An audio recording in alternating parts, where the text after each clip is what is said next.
باقی میں ہوتا ہے یقین پیدا تو کر لیتا ہے یہ بالوں پر روح الامی پیدا. تو اس کے اندر وہ فورسز ہوتی ہیں جبریل امین کی فورسز ہیں. روح الامین کی طاقت اس کے پاس ہوتی ہے, وہ روحانی طاقتیں اس کے ساتھ کام کرتی ہیں. ملائکہ کو اس پہ نزول ہوتا ہے, وہ پھر عام بندہ بشر نہیں رہتا, وہ پراسرار بندہ بن جاتا ہے. یہ غازی یہ تیرے پراسرار بندے جنہیں تو نے بخشا ہے ذوق خدائی, جو خدائی ذوق رکھتے ہیں. دو نیم ان کی ٹھوکر سے صحرا و دریا, سمٹ کر پہاڑ ان کی ہیبت سے رائے. ایسے ہوتا ہے یہ. اقبال اب جلال میں آ گئے. یہاں پر وہ اس تمام ملت کو, قوم کو کہ جو شک اور گمان میں مبتلا ہے, اب اپنے جلال سے اس کے شک اور گمان کو ختم کر رہے ہیں. کہتے ہیں کوئی اندازہ کر سکتا ہے اس کے زور بازو کا کہ نگاہ مرد مومن سے بدل جاتی ہیں تقدیریں. کہ نگاہ ہی کافی ہے. ایک نوجوان کو, ایک مسلمان کو اس کی طاقت کا اندازہ کرا رہے ہیں. تم شک میں مبتلا ہو, تلوار تمہارے ہاتھ میں آئے تو طاقت کیا ہوگی تمہاری, جب تمہاری نگاہوں میں اللہ نے یہ طاقت دی ہے کہ تم تیری نگاہ سے دل سینوں میں کانپتے تھے. کھویا گیا ہے تیرا جذبے قلندرانہ. جذبے قلندرانہ تو پیدا کرو. تو ممکن نہیں ہے کہ تم کسی کی طرف جلال کی نگاہ سے دیکھو اور وہ کانپ نہ جائے اپنے وجود میں.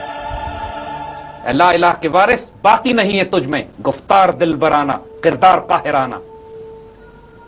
اقبال نے کئی مقامات پر نوجوانوں کو مخاطب کر کے کردار کی جو بات کی ہے, قلندرانہ جلال کی جو بات کی ہے, اور فقیرانہ جمال کی جو بات کی ہے. ولایت, بادشاہی, علم اشیاء کی جہانگیری, یہ سب کیا ہے؟ ایک نقطہ ایمان کی تفسیر ہے. تم اللہ کے ولی بنو, بادشاہ بن جاؤ, یا پورے جہان کو تم کانکر کر لو اور اس کی سائنسز اور ٹیکنالوجی اور نالج کو سمجھو. حقیقت میں صرف ایمان کی تفسیر ہے. تم اپنے اندر ایمان پیدا کرو اور بندے مومن کو پورا اختیار دے دیا جاتا ہے کہ جو مرضی چاہے کردار ادا کرے, جو مرضی چاہے رول لے. تم ولی بننا چاہتے ہو, یا بادشاہ بننا چاہتے ہو, یا دنیا کو سنبھالنا چاہتے ہو. نقطہ ایمان کی تفسیریں. تمہارا ایمان نہ ہو اگر اللہ پہ, پھر کچھ بھی نہیں تمہارے پاس. اپنے اللہ پہ بلیف, یقین رکھو کہ وہ اللہ جس نے پوری کائنات کو بنایا وہ اتنا اس قابل ہے کہ تمہاری مدد کر سکے. اس میں شک میں نہ پڑنا. ابراہیمی نظر مگر مشکل سے ہوتی ہے پیدا, مگر مشکل سے ہوتی ہے. حوث چھپ چھپ کے سینوں میں بنا لیتی ہے تصویریں. ابراہیم علیہ السلام کا کردار چاہیے, لیکن میں مانتا ہوں یہ مشکل سے بنے گا, کیونکہ حوث چھپ چھپ کے بنا لیتی ہے سینوں میں تصویریں. جو حوث ہے, جو لالچ ہے, شیطان یوسوس فی صدور الناس من الجنۃ والناس, شیطان وسوسے ڈالے گا تمہارے دلوں میں. تم میں شک ڈالے گا کہ یار ہم کیسے لڑ سکتے ہیں امریکہ سے. شک ڈالے گا کہ انسان آج کے دور میں ایماندار کیسے رہ سکتا ہے. شک ڈالے گا کہ حرام و حلال کی تمیز آج تو ممکن نہیں ہے. شک ڈالے گا کہ یار کیوں ایماندار بنتے ہو, رشوت ملتی ہے لے لو, عزت آبرو بیچ دو, ملک و قوم کی خاطر اپنے سودے کر جاؤ. مانا حوث بار بار تم کوشش کرو گے اللہ کی راہ پہ چلنے کی, لیکن تمہیں تھریٹ کیا جائے گا, تمہاری جان کو خطرہ ہوگا, تمہارے مال کو, تمہاری عزت کو, تمہاری آبرو کو, تمہاری بیوی بچوں کو ہی تھریٹن کریں گے. تم خوف میں مبتلا ہو جاؤ گے. حوث چھپ چھپ کے بنائے گی. تمہیں اٹریکشنز بھی ہوں گی, ڈسٹریکشنز بھی ہوں گی, دنیا بھی تمہارے آگے آئے گی. مانا, لیکن ابراہیمی نظر مشکل سے پیدا ہوتی ہے, مانتے ہیں. اس کردار کو پیدا کرنا آسان نہیں ہے, کام نہیں ہے بالکل. تو اپنے آپ کو تمہیں اس دنیا کے فتنوں سے بچا کے نکلنا ہوگا. پوری وارننگ ہے, پورا پلان دیا جا رہا ہے, پوری ایڈوائس کی جا رہی ہے کہ تم کس طریقے سے اس مقام کو حاصل کرو گے. اور دیکھو ایک بات یاد رکھنا, بہت سخت وارننگ دی اقبال نے یہاں. کہتے ہیں تمیز بندہ و آقا فساد آدمیت ہے, حضر چیرہ دستہ سخت ہے فطرت کی تعظیم ہے. یاد رکھنا ایک بات کو, تم اگر بڑے چھوٹے میں تمیز کرو گے, بندہ اور آقا میں فرق ڈالو گے, تو یاد رکھنا اللہ تعالیٰ کی طرف سے بڑی سخت مار پڑے گی تم کو. اللہ سے ڈرو, انسانوں میں مساوات قائم کرو. کوئی وی آئی پی کلچر نہیں ہونا چاہیے تمہاری سوسائٹی میں. کوئی یہ نہیں ہونا چاہیے کہ غریب کی کوئی عزت نہیں, مسکین اور عاجز, کمزور اور بےکس ہو, یتیم اور بیوہ کو تم رونتے چلے جاؤ. تاکہ یہ ہوگا ہر دور میں ہوا ہے. ایگزیکٹلی. اور جو طاقتور ہیں تم میں, اختیار رکھتے ہیں, طاقت رکھتے ہیں, ایم این ایز ہیں, ایم پی ایز ہیں, منسٹرز ہیں, ملک کا صدر ہیں, وہ ناپاک اور پلیت لوگ ہوں گے, لوگوں کی عزت اور آبروؤں پہ حملے کریں گے. ایسا نہ کرنا. اللہ تعالیٰ کی طرف سے بڑا سخت تمہیں مار پڑے گی, تباہ برباد کر دیا جائے گا تمہیں. سخت ہے فطرت کی تعزیریں. جب اللہ تعالیٰ پنش کرتا ہے وہ ڈھیل دیتا ہے, لیکن اس کی لاٹھی بڑی سخت اور بے آواز ہوتی ہے. اللہ سے ڈرنا, ایسا نہ کرنا. ہم نے یہی ظلم کیے تھے تو ایسٹ پاکستان ہمارے ہاتھ سے ٹوٹ گیا. بالکل. ہم کو یہی کہا جا رہا ہے آئندہ نہ کرنا. ہم نے ظلم کیے, ہم نے اس کی سزا پائی ہے. پھر سخت ہیں فطرت کی تعزیریں. یتیموں کا پھر کہتے ہیں اب تم لیڈرشپ رول پہ آنا, اب تم نے کردار سنبھالو, تمہارا لیڈرشپ رول تمہیں چاہیے, امت کو انسانی تو قیادت چاہیے. یقین محکم عمل پہم محبت فاتح عالم, جہاد زندگانی میں ہیں مردوں کی شمشیریں. یقین محکم, have faith, we can do it. کوئی چیز ناممکن نہیں ہو تمہارے لیے. عمل پہ اہم، مل کے کرو کام سارے، یونٹی، متحد ہو کے کام کرو. محبت فاتح عالم، ایسی محبت ہو تمہاری کہ پورے جہان کو تم پیار سے فتح کر لو. تلواروں کے بجائے دلوں سے. یہ تمہاری شمشیریں ہیں جہاد زندگانی میں، کیونکہ لوگ تم سے محبت اور پیار کریں. اس طرح نہیں کہ تم لوگوں کے گھروں کو بم سے اڑاؤ، ان کو ذبح کرو اور پھر کہو کہ میں اسلام نافذ کرنے جا رہا ہوں. اتنا جرأت و کردار تمہارے اندر ہو کہ تمہارے عشق اور پیار میں گرفتار ہو. تمہاری دعوت اتنی مضبوط. حضور صلی اللہ علیہ وسلم کی کمال پرسنالٹی کا ایک خوبصورت جمال یہ ہے کہ آپ کے عشق اور پیار میں دیوانوں پروانوں کی طرح اپنی جانیں قربان کرتے ہیں. یہ سنت ہے. سنت لوگوں کو خوف میں مبتلا کر کے دین کی طرف لانا نہیں ہے، سنت محبت میں گرفتار کر کے اپنے پاس کھینچنا ہے. جہاد زندگانی میں ہے یہ مردوں کی شمشیریں. ہوئے مدفون زیر دریا تیرنے والے، تماچے موج کے کھاتے تھے جو بن کر گوہر نکلے. تم اگر آسانی کی زندگی تلاش کرو گے، عیاشی کی زندگی ڈھونڈو گے، کیجول لائف سٹائل ہوگا، تم اگر کمفرٹ لیول چاہو گے، تمہارے گھروں میں کمروں میں ایئر کنڈیشنرز، کارپیٹس اور ہر قسم کے عیاشیاں تم تلاش کرو گے، تباہ و برباد ہو جاؤ گے. جو سخت زندگی گزارتا ہے، سخت کوش ہوتا ہے، مورلی فزیکلی اسپرچولی ٹف ہوتا ہے، وہی دنیا کا مقابلہ کر سکتا ہے. آؤ تمہیں سنائیں تاریخ امم کیا ہے. آؤ تمہیں میں بتاؤں کہ قوموں کی تاریخیں کیا ہیں.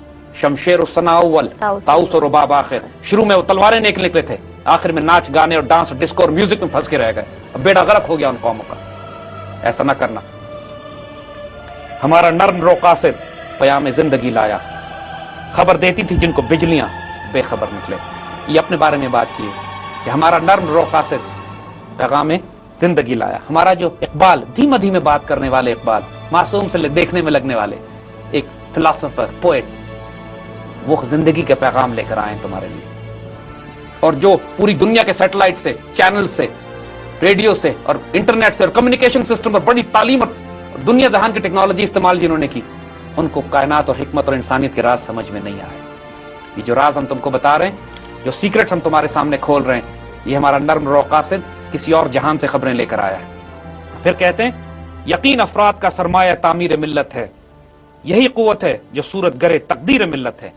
افراد کا یقین، their belief، یہی ہے جو تمہاری تقدیر تبدیل کرے گا. کبھی شک میں مبتلا نہیں ہو جانا. never doubt your country, never doubt your ideology, never doubt your identity. اور دشمن جب بھی حملہ کرے گا ہمارے یقین کو ہلائے گا. علامہ اقبال فضول آدمی تھے نعوذ باللہ، ان کا تو کچھ آتا ہی، وہ صرف شاعر تھے. پاکستان غلط بن گیا، پاکستان کو نہیں بننا چاہیے تھا، پاکستان بچے گا ہی نہیں. اب یہ شک ہے جو ہمارے وجودوں میں ڈالتے ہیں. تھوڑی سی بھی نا امیدی آتی ہے تو ہم لوگ سوال جو ہے کرنے شروع ہو جاتے ہیں. Exactly. کبھی اس میں مبتلا مت ہونا. never doubt your identity and ideology. کبھی اپنے وجود پر شک نہیں کرنا. خدا کے ترجمہ بھی ہو، خدا کے رازدار بھی ہو. اور پھر تو راز کن فکا ہے، اپنی آنکھوں پر عیا ہو جا. وہی بات کہ تم کن فیکون کا راز ہو، اپنی آنکھوں پر عیا ہو جا. خودی کا رازدار ہو جا، خدا کا ترجمہ ہو جا. خودی کے رازدار ہو، اپنی اسپرچویلٹی کو ڈیولپ کرو، اپنی حقیقت کو پہچانو، پھر اللہ کے رازدار ہوگے. جو اللہ کرنا چاہے گا تم سے شیئر کرے گا پہلے. پھر تم اللہ کے رازوں کو جانو گے تو پھر اس طرح آپریٹ کرو جیسے اللہ چاہتا ہے. اللہ کی مرضی کے خلاف نہ جانا، اس کی مرضی کے مطابق کام کرنا. اس کی مرضی کو سمجھو پہلے. ہوس کو ٹکڑے ٹکڑے کر دیا، ہوس نے کر دیا ٹکڑے ٹکڑے نو انسان کو. لالچ نے، گریڈ نے، امپیریلزم نے، کالونیزم نے، اس تمام لالچ اور جو وسائل پہ قبضہ کرنا، پوری دنیا میں جنگ، انسان کو تباہ برباد کر کے رکھ دیا آج کل کے جدید انسان نے. اخوت کا بیان ہو جا، محبت کی زبان ہو جا. تمہارا رول یہ ہے کہ تم انسانیت کو جوڑو، انسانیت کے لیول پر بات کرو، محبت اور پیار کی بات کرو. حضور صلی اللہ علیہ وسلم رحمت للعالمین ہے. تم رحمت للعالمین کے صدقے وہ رول ادا کرو جو تمہیں ایک انسان کا رول دیا گیا ہے. یہ ہندی یا خراسانی یا افغانی و تورانی، تو ہے شرمندہ ساحل اچھل کر بے قرار ہو جا. تمہیں ہر جگہ نیشنلزم میں لوگ تقسیم ملیں گے. میں انڈین ہوں، میں ایرانی ہوں، میں افغان ہوں. اگر تم کوئی لیڈرشپ رول چاہتے ہو، اگر تم چاہتے ہو کہ اللہ تم سے کام لے، تم اس بڑے بے قرار سمندر میں، ملت اور امت کے سمندر میں گم ہو جانا. نیشنلزم میں پھنسنا نہیں.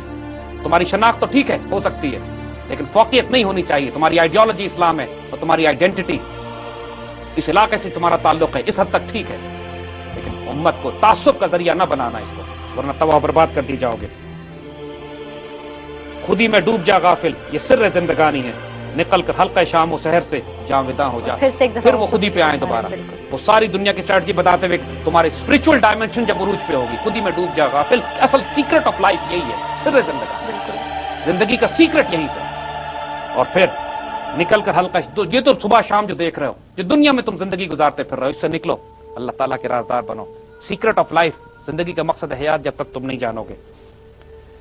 اور پھر بہت خوبصورت بات کہ تیرے علم و فطرت کی، تیرے علم و محبت کی نہیں انتہا کوئی، نہیں تجھ سے بڑھ کر ساز فطرت میں نوا کوئی. تم جس طرح پوری انسانیت کو محبت اور پیار سے اپنے قریب لا سکتے ہو کوئی اور نہیں کر سکتا. یہ تمہارا کردار ہے، تمہارا کیریکٹر ہے. یہ بھی بشارت اور طریقے بھی بتا دیا کہ اللہ تعالیٰ اگر اپنے فطرت کی نمائندگی کرنا چاہتا ہے، اللہ تعالیٰ کا مزاج دیکھنا چاہتا ہے کوئی جہان میں، بندہ مومن میں نظر آئے گا. بندہ مومن کا کردار لوگوں کو اللہ کے دین کی طرف بلاتا ہے. اپنی محبت اور پیار سے بلانا، سختی نہ کرنا. تمہارے پیار اور محبت لوگوں کو اپنی طرف کرے گا. دیکھیے عمل سے زندگی بنتی ہے، جنت بھی جہنم میں. یہ خاکی اپنی فطرت میں نہ نوری ہے نہ ناری ہے. اپنے کردار کو ٹھیک رکھنا. کوئی پیدائشی جنتی اور جہنمی نہیں ہے. اپنی کردار فیصلہ کرے گا کہ تم مسلمان ہوتے ہو، مومن، متقی، محسن، صالح، شہید، صدیق، سعید یا شقی.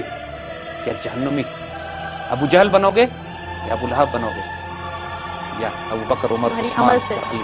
تمہارا کردار. لہذا غلطی نہ کرنا. یہاں پہ یو گٹ ون لائف، ایک زندگی ہے. یو ہیو نو چوائس ہے. You can not afford to make a mistake. اپنے آپ کو درست رکھنا. اقبال امت مسلمہ کے لیے سب سے بڑا تحفہ ہے. اقبال جن کا دور اس وقت بھی تھا، آج بھی ہے، آئندہ بھی ہوگا. بالکل. جب تک یہ امت مسلمہ اپنا عروج حاصل نہیں کرتی، خلافت علی منہاج النبوۃ دوبارہ قائم نہیں ہوتا، جب تک وہ بشارتیں پوری نہیں ہوتی، ایک ہو مسلم حرم کی پاسبانی کے لیے نیل کے ساحل سے لے کر تابخا کے کاشغر، جب تک یونائٹڈ اسٹیٹس آف اسلام قائم نہیں ہوتا، اقبال امت مسلمہ کے لیے تحفے کی حیثیت سے قائم رہیں گے. بدنصیب ہے وہ قوم، بدنصیب ہیں وہ لوگ جو علامہ اقبال سے فیض نہ لے سکے. علامہ اقبال 20ویں صدی میں امت مسلمہ میں حضور صلی اللہ علیہ وآلہ وسلم کے پیغام کے سب سے بڑے دائی اور سب سے بڑے عاشق. اور جو پیغام انہوں نے ہماری نوجوان نسل کو دیا ہے، آج ہم اس پروگرام کو تو کنکلوڈ کر رہے ہیں لیکن اس مشن کو کنکلوڈ نہیں کر رہے. انفیکٹ اس مشن کا جھنڈا ہم نے اب اٹھایا ہے. یہ ابتدا ہے. یہ ابتدا ہے.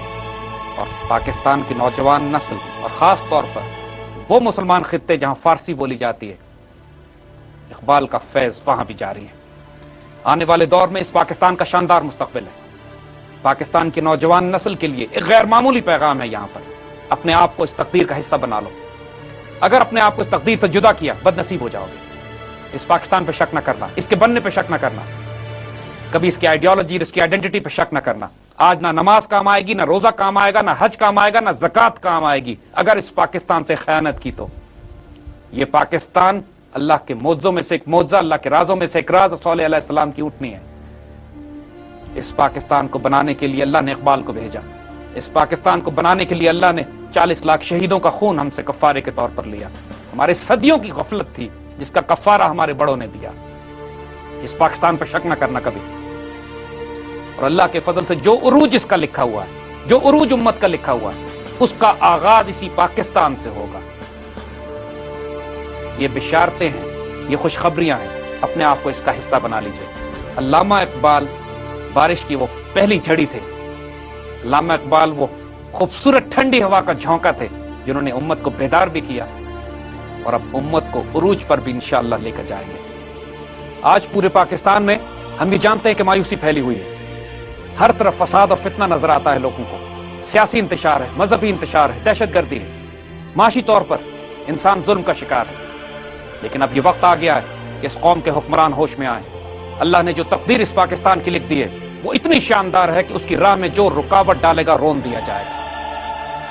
اب وقت ہے کہ ہم نے جو اللہ سے وعدے کیے تھے ان کو پورا کریں. ہم نے اس اللہ سے وعدہ کیا تھا کہ یہاں پہ نظام عدل قائم کریں گے، شریعت قائم کریں گے، اللہ کے دین کے مطابق اس ملک کو مسلمانوں کا مرکز بنائیں گے. بالکل.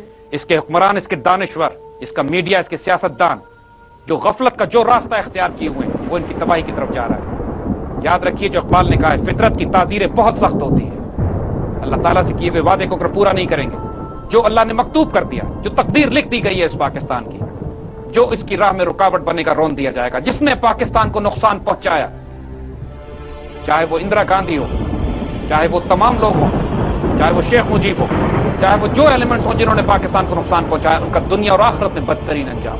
اور جو آج کے حکمران ہیں ان کو بھی ہوش میں آنا چاہیے.